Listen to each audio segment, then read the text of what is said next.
Say something right here, you know. Cassius Clay, yes.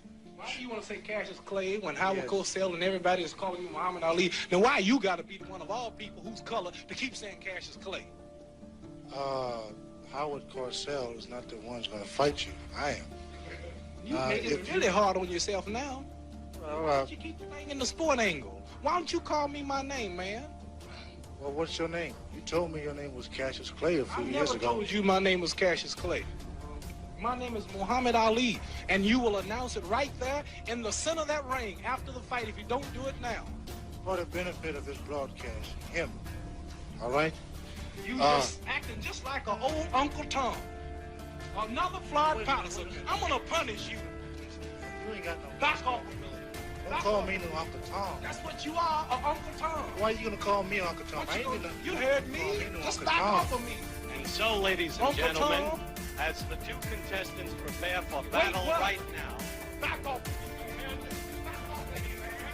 Another interview has been recorded for posterity as the two gentlemen continue to promote the fight. Perfect, that's it. Come on. Keep shooting. Fight. That's it.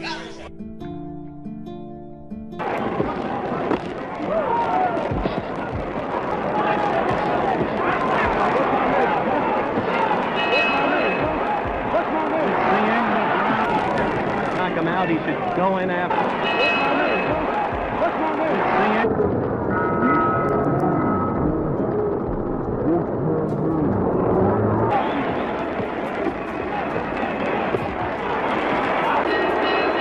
The fight is over. I'm going to be going. 30 round, 137. Muhammad Ali, 148. As you can see, an overwhelming, unanimous decision the undisputed for the champion of the world, Muhammad Ali.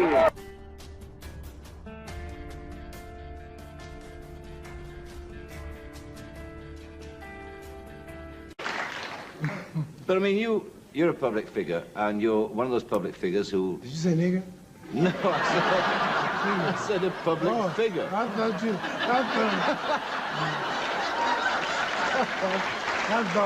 thought you said you're a public nigger. Would I dare say that? Figure. That's right, figure. Oh, I thought... Oh, I'm sorry to hit you, man. This is your public figure. I thought you said public nigger. No, okay. public figure. And also, you're one of the public figures. You don't hide from your public. You walk around.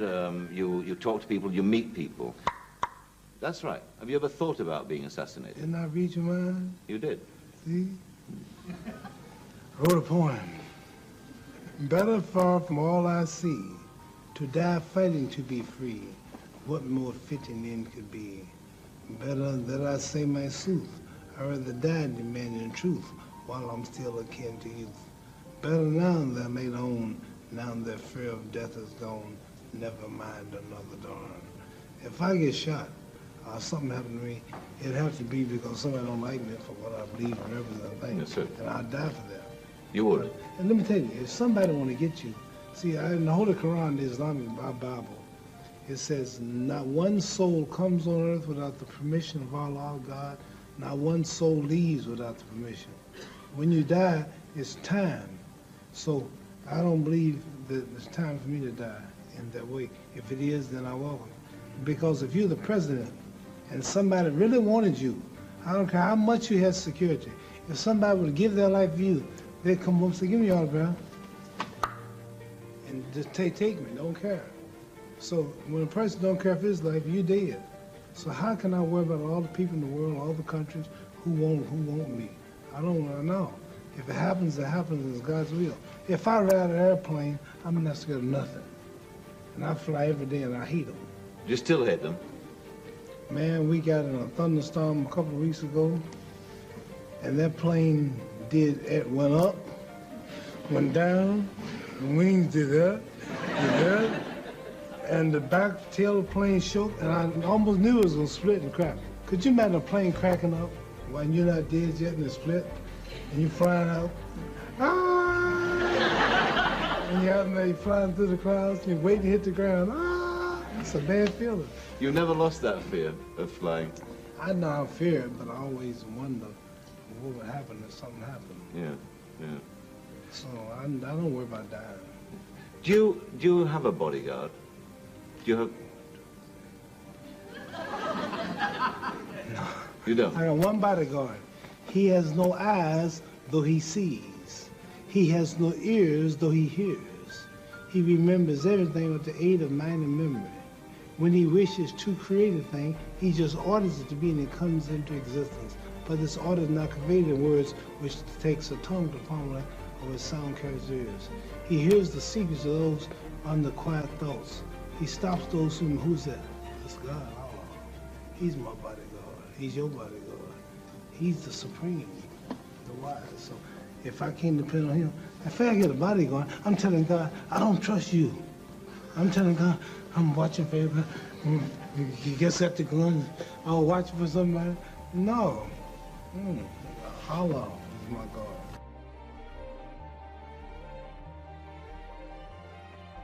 They took off their pants, they took off their miniskirts, they wear the long robes down, the headpieces, they're just like the Muslims in America, and they follow him through his word. So what I'm saying to you is what I have heard, what I'm saying, I don't know who I'm influencing until they themselves stand up. What's wrong with miniskirts? What's wrong with hot pants? I mean... Well, see, this is a European design thing, but righteous people, you go to Saudi Arabia and tell a woman to put on a miniskirt. Go to Zaire, Africa, and have the women put on short dresses. They'd be fine, they're locked up. Go to Pakistan, or go to all throughout black Islamic Muslim countries. Number one, I have a wife and she's walking around with a skirt up to here. And then what's happening? Well, why do I want everybody to see her? What's the man? People looking and winking, they lusting for her, all kind of freaks and no good people on the streets. Why do I want my wife? She came bent over because the panties show if the wind blow. Show the behind. Cows and animals and mules. Human beings don't walk behind out. Savages walk around with their behinds out. And my wife's behind ain't for every man to look at. You understand? So it makes a lot of sense. So how can I protect my woman if I'm walking down the street, she's half naked and some sadist run up and grab her? Hell, I shouldn't have put out there. If I got merchandise I want to sell, I put them in the window for you to see. So if I want my wife, why do I want everybody to see my wife? What's private? What's mine? Everybody looking at her. Which means what's wrong with it? How can you have a wife or somebody you love? Anything God made precious, nature hides it. You cannot find diamonds easy. You have to dig and dig and dig. And then you got to work to clean them. You cannot. You cannot find. Listen.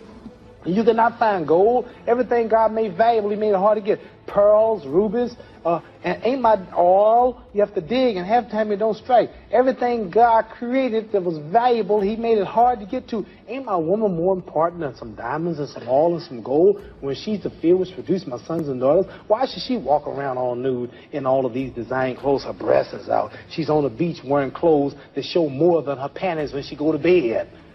That's right. People don't just might as well come out with a brassiere on and her panties. She'd be more covered up than she do in the European style with just something covering up her nipple and just a little old G-string over, and she's walking out on the beach naked. These are savages. How am I have my daughter, my wife, or my woman walk around for her man? Ooh, look, I could do. Boy, if I could get to her. What I want that for? She's mine. What do you mean, what's wrong with walking around half naked? That don't look bad to you because you're of the European nature, and the black people are righteous. And the Europeans have made them unrighteous. But look, before you go on, there are lots of black tribes who nudity is their dress. They walk around naked. There's nothing wrong in that either. They don't look at it like you do, and I don't know enough about them. They were savages. They're not savages. Yes, there's some very... we were all savages at one point. They were savages, and we don't style after them. We're talking about the ones who went out into the jungles and started living a beach-like life. We know all about the history of Africa and how it started and this and that, but there are the civilized people there, too.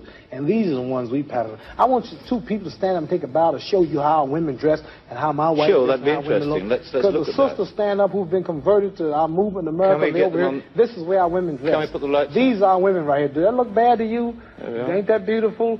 And that's the way the black woman should look. That's the way she should walk around. That's the way our women look. They are sisters who were converted through the Muhammad Speaks newspaper. These are thousands and thousands and thousands of women in America. In every city, you'll see this take place in the day. You understand? They're clean. They serve God, Allah. They don't serve some English clothes designer. They serve God, and they're proud of it. And what's wrong with that? You ask what's wrong with a miniskirt? What's wrong with that? There's nothing wrong What with that. man wouldn't want his woman covered up? He can go to work knowing that she ain't somewhere flirting. Some man chasing down the street for a behind part. What's wrong with that? There's nothing wrong with it. Nothing. No. So there's something wrong with that, though, showing it all. I don't think there's anything wrong with it at all. You don't think there's wrong with it? No, not at all. You don't? Not at all. That's because you're white. That's because your nature's not righteous. No, listen, it's not because I'm white and you're black. I mean, that's nonsense. No, and you know your nature is not righteous. How do you mean my nature your is not nature, right? You said you don't mind your woman walking around half naked. You're making some incredible assumptions about me. You tell me you don't. It's the truth. You're telling the world on television. Have you got the priority on the truth? Yes, you know the truth more than I do? The truth is that you don't mind your woman walking around half nude. Sure. You don't mind it? No, of course not. Well, then that means you're not righteous. But look, let me put a point to you. Half nude? Let me put a point to you. And you're a Christian, too? Let me put it... No, Christianity shouldn't be back there. I'm in fact a non-believer, if it comes to that. Oh, well, now I understand why, then. You're a non-believer. I'm sorry. Not at all. I'm sorry, you're a non-believer. You can't say just because if you're a non-believer in God, then I understand why you don't care about morals or nothing. I believe in my own kind of God, like a lot of people do.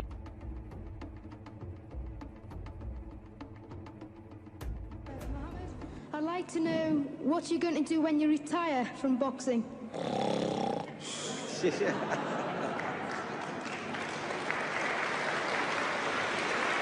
I think he's probably taking the last count at the moment. I'll do my best to wake him up Just for sleep. you. That's all I'm going to do. That's all he wants to do when he retires. Now, when I retire from boxing, I really don't know. I want to say something right here. This might make you all think. Life is not really long. Let's say the average person, 30 years old. If you're 30 years old, you are not but about 7 years old. How can I prove it? Add up all the 7, 8, 9 hours you slept for 30 years. Out of 30 years, add up all the nights, last night when you went to bed and woke up this morning, you don't remember a thing. You've been unconscious for about 8 years. If you're 30 years old, you slept about 8 years. Okay. How much traveling have you done in 30 years? From the television station to home, to another country, to another city, to school, to church. You've probably traveled 2 years your life was spent just getting back and forth to where you're going. So there's 8 years of sleeping, 2 years of traveling. There's 30 years out of your life before you accomplish anything.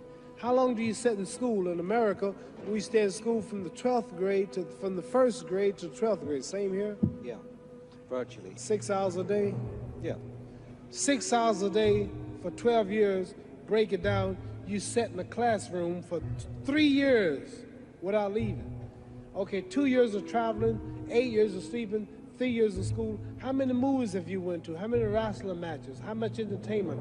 How many movie theaters, live plays, baseball games? Probably 2 years of entertainment. So by the time a man, you older people know him, bear with us what I'm saying, by the time you have children, by the time you have made a way for your children, by the time you've paid for your home, you're pushing 60 years old. So life is real short.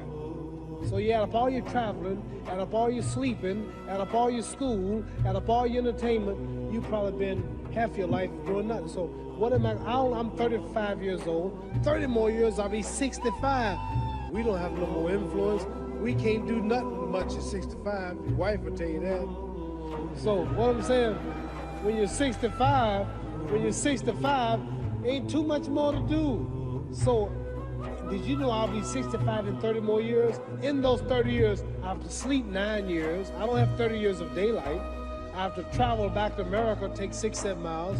All my traveling, probably 4 years of traveling in the next 30 years. About 9 years of sleeping. Television, movies, entertainment, about 3 years of entertainment. Out of 30 years, I might have about 16 years to be productive. So it's how we can all break individual lives down. What am I going to do in the next 16 years? What's the best thing I can do? Get ready to meet God. Going in real estate, going in business, teaching boxers, that won't get me to heaven. How many here believe there's a supreme being, believe there's a God? How many believe there's some power that made the sun, the moon, the stars? How many believe that this stuff didn't just come out here? Somebody wiser than us made it. How many believe there's a God? How many believe there's not a God? All right. Believe there's not a God. All right. If I told you who don't believe in God, if I told you that this glass sprung into existence. This glass made itself. No man made this glass. Would you believe it? Would you believe I just told you this thing made itself? No. When I tell you, you wouldn't believe it, right? No, somebody's doubting it, yeah, so I'm giving you the answer. That's she wouldn't believe it. If I told her this television station popped into existence, it just, no man made it, you said Muhammad Ali's crazy. All right. Well, if this glass can't make itself, if I told you those clothes you have on wove themselves, nobody created them, those clothes made themselves, you wouldn't believe it. But if your clothes didn't make itself, if that glass couldn't make itself, if this building didn't make itself, then how did the moon get out there? How did the stars and Jupiter, Neptune and Mars and the sun, how did nature, how did all this come here if didn't know why is something planning to make it? So what I'm saying is, I believe we're going to be judged. Should a man like Hitler kill all the Jews and get away with it? Somebody should punish him. Maybe he get it, don't get it now, he get it when he died, in hell for eternity. So what I'm going to do when I get out of boxing is to get myself ready to meet God, because my plane might blow up. Don't planes blow up in this country sometime and crash? Don't people die every day? Not every day. It's a scary thing to think that I'm going to hell and to burn eternally forever. So what am I going to do? I'm explaining what you asked me a question. You ask me questions, I can't just answer like that. When I get out of boxing or when I'm through, I'm going to do all I can to help people. That's why I'm here with Johnny Walker. Here's a poor man, came all the way to America. Here's a bunch of boys need some money, and somebody is calling me to help them. God is watching me. God don't praise me because I beat Joe Frazier. God don't give nothing about Joe Frazier. God don't care nothing about England or America as far as your wealth. It's all his. He wants to know, how do we treat each other? How do we help each other? So I'm going to dedicate my life to using my name and popularity, helping charities, helping people, uniting people, bring people bumming each other because of religious beliefs. We need somebody in the world to help us make peace. So when I die, if there's a heaven, I want to see it. Because we live how long? 80 years? The odds are everybody in this room, some of you are going to be dead 20 years from now. Some of you are going to be dead 50 years from now. Some are going to be dead 30, some are going to be dead 60, 70 years from now. We all going to die soon. And if you live to be, say, 125 years old, which we don't do, right? Let's say we live to be 250, and you can have sex for 145 of those years. You're going to come to the end after that. So we don't have it about 80 years on earth. This is a test to see where will we spend our life in heaven and hell. This is not the life now. Your real self is inside you. Your body gets old. Some of you go to look at the fridge, you don't have no teeth. Your hair is leaving you. Your bodies get tired. But your soul and your spirit never die. That's going to live forever. So your body is just housing your soul and spirit. So God is testing us on how we treat each other, how we live, to see where our real home be in heaven. So this physical stuff don't last for so long. So my car, this building is going to be here when the man who built it dead.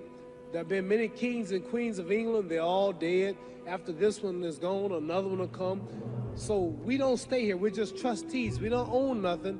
Even your children are not yours. If you think I'm lying, your wife is not yours. You die and come back a year later and go slip in your bedroom and see if your wife is by herself. See, you don't own your wife. You don't own I divorced my wife. You may have read about it. And my 4 children, they call another man daddy now. They don't see me no more. You don't own your children. You don't own your family. So what am I saying? The most important thing about life is what's going to happen when you die. Are you going to go to heaven or hell? And that's eternity. How long is eternity? Let's imagine. Take the Sahara Desert. There's a lot of sand on the Sahara Desert, right? And then imagine that 1 grain of sand represents 1,000 years. And when you in hell burning, when you die and go to hell, you're going to burn forever and ever and ever, no end. How long is that? Give you an idea how long eternity is. Take the Sahara Desert, and I told you to wait 1,000 years. And every 1,000 years, I want you to pick up a grain of sand until the desert is empty. Okay, wait 1,000 years, pick up the first grain. Wait another 1,000 years before you get the next grain. Keep that up until there's no more sand in the desert. Whew. You know how long just I mean, America's not but 200 years old. We got 800 more years to go before 1,000. So it just scares me to think that I'm gonna die one day and go to hell. I'm on an airplane that might blow up. I'm always traveling. And to go to hell and God is gonna judge my soul. The police, I might kill people, I might rob people. The authorities might not catch me. The FBI, Scotland Yard might not catch me. But when I die, somebody's watching me and keeping count, and I can't get away, and I'm gonna burn forever and ever and ever. I'll go to heaven. So what am I gonna do when I'm through fighting? I only have 16 years to be productive, get myself ready to meet God and go to the best place. Does that make sense? Thank you.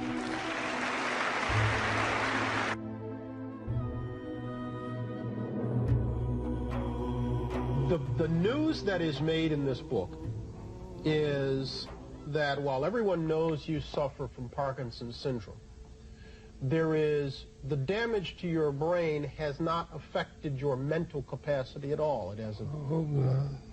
You hope not? It has affected your movement. It has affected your speech.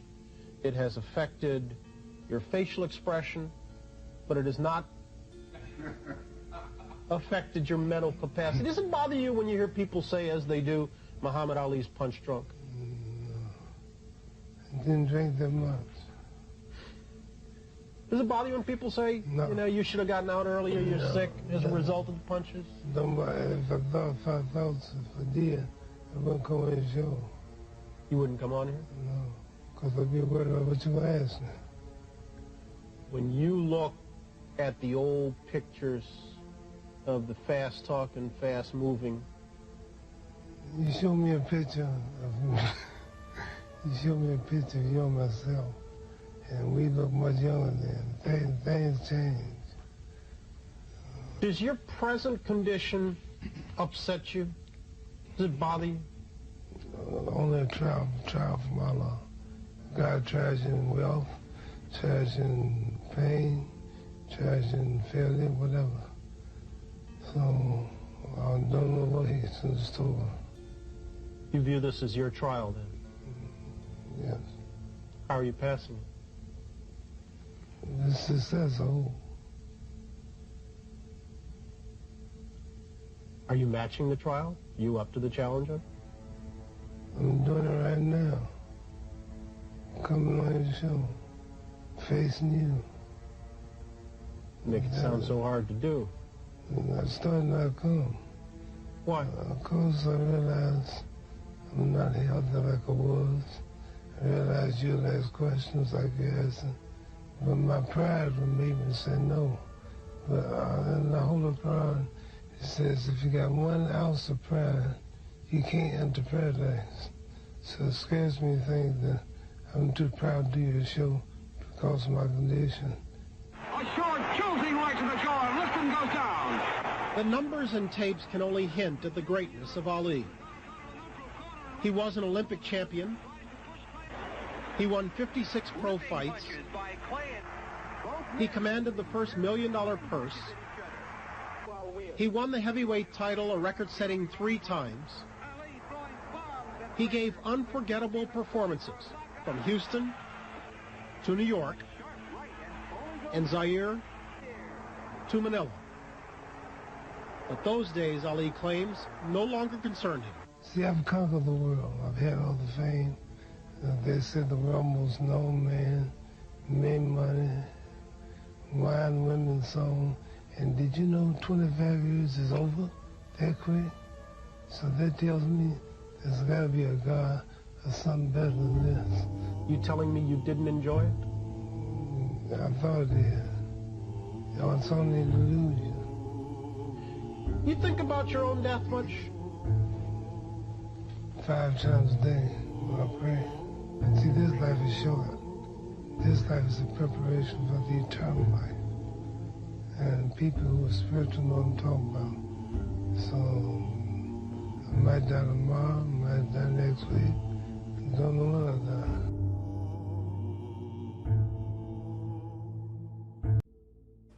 He didn't want his star on the sidewalk.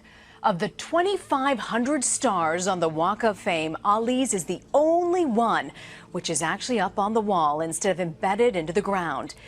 It was a matter of religious conviction for the champ because his name was Muhammad. At the time, he said, quote, "I bear the name of our beloved Prophet Muhammad, and it is impossible that I allow people to trample over his name." Today, fans of Ali lined up to take pictures with the star, a tribute not just to Ali's fame, but also to his uncompromising spirit. Even in Hollywood, Muhammad Ali refused to be anyone other than himself.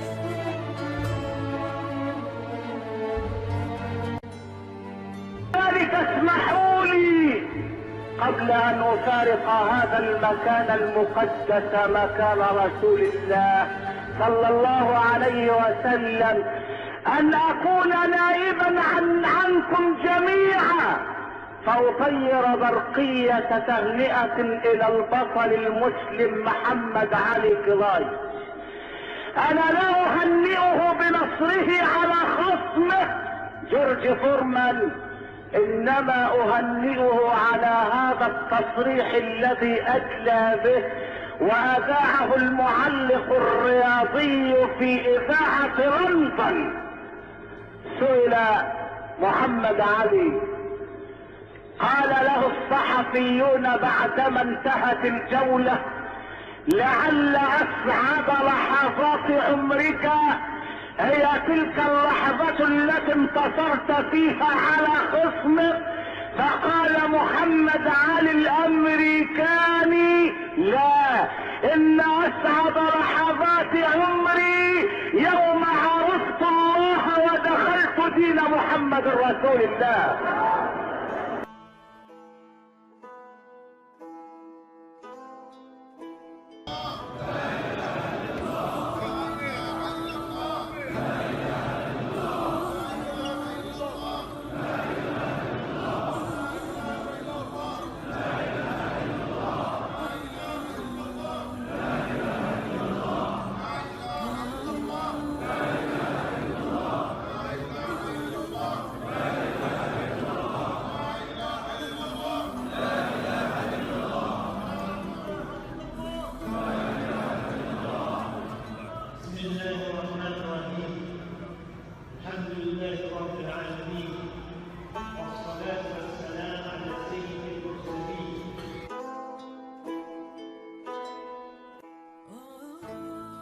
أعوذ بالله من الشيطان الرجيم. Before James Brown said, "I'm black and I'm proud," Muhammad Ali said, "I'm black and I'm pretty."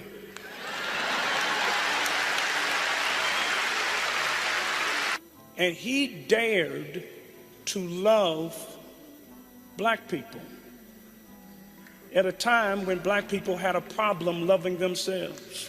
How do we honor Muhammad Ali? And the answer is the way to honor Muhammad Ali is to be Muhammad Ali today. There will never be another greatest like Muhammad Ali. But we together can now embody a measure of his kindness and his compassion. He said that the ring was Ali's path to his destiny. He said he'd be heavyweight champion of the world, and he was 3 times. And this 4th time right here, right now. Muhammad wants young people of every background to see his life as proof that adversity can make you stronger. It cannot rob you of the power to dream and to reach your dreams. He discovered something new, that the world really wasn't black and white at all. It was filled with many shades of rich colors, languages, and religions.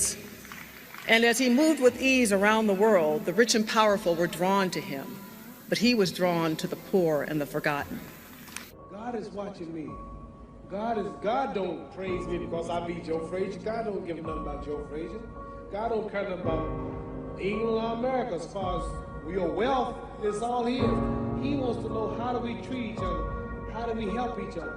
I told you, all of my critics, I told you all that I was the greatest of all time. I told you today, I'm still the greatest of all time. Never again defeat me. Never again say that I'm going to be defeated. Never again make me the underdog until I'm about 50 years old. Then you might get me.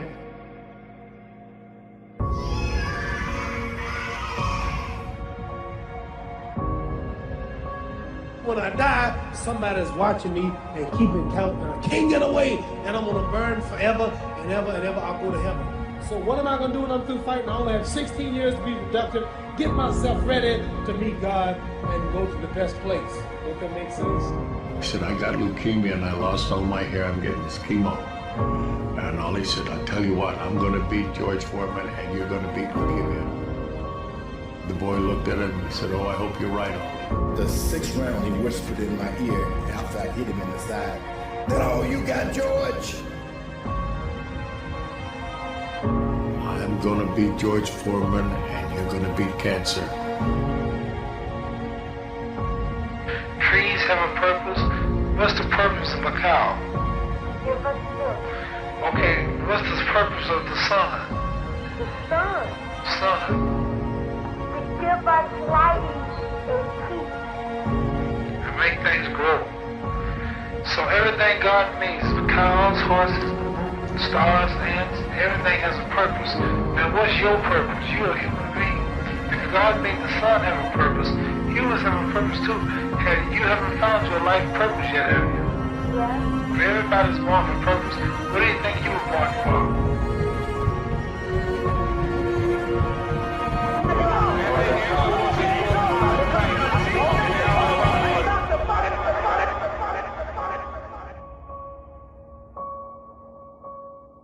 I was crying. I said, I'm sorry, Lord. I said, when I get to bed, I'll get him for you. I said, when I get to bed, I'll get him for you.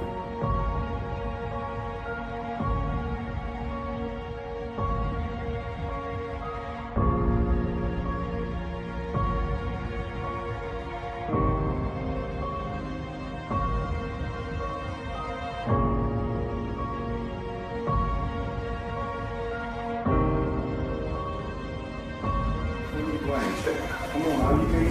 I'm gonna throw it out there. Go on. We sit up thing out there. How did the moon get out there? How did the stars and Jupiter, Neptune and Mars and the sun, how did nature, how did all this come here? Didn't know why is something planning to make it. So what I'm saying is, I believe that we're going to be judged. Should a man like Hitler kill all the Jews and get away with it? Somebody should punish him. Maybe he get it, don't get it now, he get it when he died. In hell for eternity. So what I'm going to do when I get out of boxing is to get myself ready to meet God.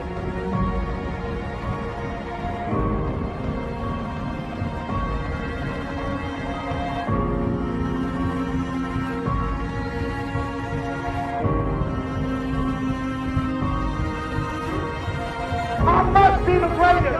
I told the world, I talk to God every day. Crazy, but we sort of thought that Daddy would just defy the odds of even death, I think. Yeah. You know, he just seemed to always fight through everything. The king of the world! Hold it, you're not that pretty. I'm a bad man.